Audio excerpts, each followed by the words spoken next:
Evening বন্ধুরা, তো ভাবছো আমরা কোথায় যাচ্ছি? আমরা যাচ্ছি হসপিটালে। পদ্মাবাবুর কোমরে ব্যথা একটুও কমেনি। তো অনেক দিন থেকেই বলছি ডাক্তার দেখাতে, ডাক্তার একটা দেখালো প্রাইভেট, তো তাতেও কমছে না, যন্ত্রণায় ঘুমোতে পারছে না। তো বেরিয়ে পড়লাম সন্ধ্যেবেলায় পদ্মাবাবুকে ডাক্তার দেখাতে। আর ও তো বেল্ট পরেই যাচ্ছে। এই যে পার্কিংয়ে দাঁড়িয়েছি, নিজের ভালো পাগলেও বোঝে। অনেক দিন আগেই বলেছিলাম, অনেক দিন মানে ব্যথাটা তো সোমবার থেকে হয়েছে, যে ডাক্তারটা দেখাও, শুনলো না। যাই হোক, বেরিয়ে গেছি রাস্তায়। স্বামীর কিছু হলে স্ত্রীরাই পাশে থাকে, এটাই বাস্তব। কিন্তু বড্ড মন মরা লাগছে গো। কেন জানো? আমার স্বামী একটুও বোঝে না যে তুমি কতটা ভালোবাসি, আর ওর পাশে আমি কতটা থাকতে চাই। এগুলো বলার কারণ বুঝবে, আর যেদিন বুঝবে সেদিন হয়তো আমি ওর কাছে থাকবো না, ওই আকাশে চাঁদের কাছে থাকবো। হ্যাঁ, দূর থেকে দেখবো, আর আমার এই ভিডিওগুলো দেখে তুমি মনে করবে যে বউটা আমার জন্য কত কষ্ট করেছে। এটাই হোক না ওর জীবনে বেঁচে থাকার সঙ্গী। তো চলো দেখি হসপিটালে কি হয় না হয়, কি বলে না বলে।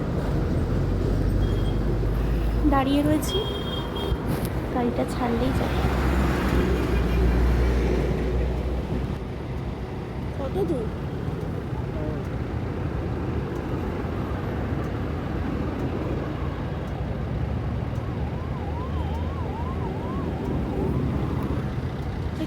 বন্ধুরা, আজকে যেটা বলতে চাই সেটা হয়তো মনে হবে দিদি উপদেশ দিচ্ছে না।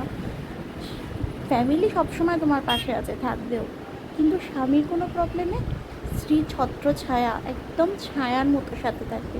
এটা কিন্তু বাস্তব, কারণ ওরাই সব কিছু ত্যাগ করে তোমার কাছে চলে আসে। কি তাই নয় কি? কতটা ডিস্টেন্স ও গাড়ি চালাচ্ছে, আমার একদম ভালো লাগছে না। আমি বললাম চলো গাড়ি ভাড়া করে যাবো, দেখো চলেই যাচ্ছি চলেই যাচ্ছি। কি সাগর দত্ত হসপিটাল এখানে অনেকটা ডিস্টেন্স, আর ডাক্তার তো বলেছিল রেস্টে থাকতে। তাও দেখি কী হয়।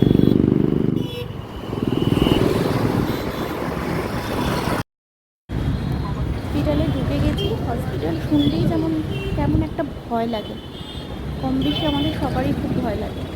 তো যাই হোক, ট্রিটমেন্ট তো করতে হবে রোগ হলে। তো যাচ্ছি,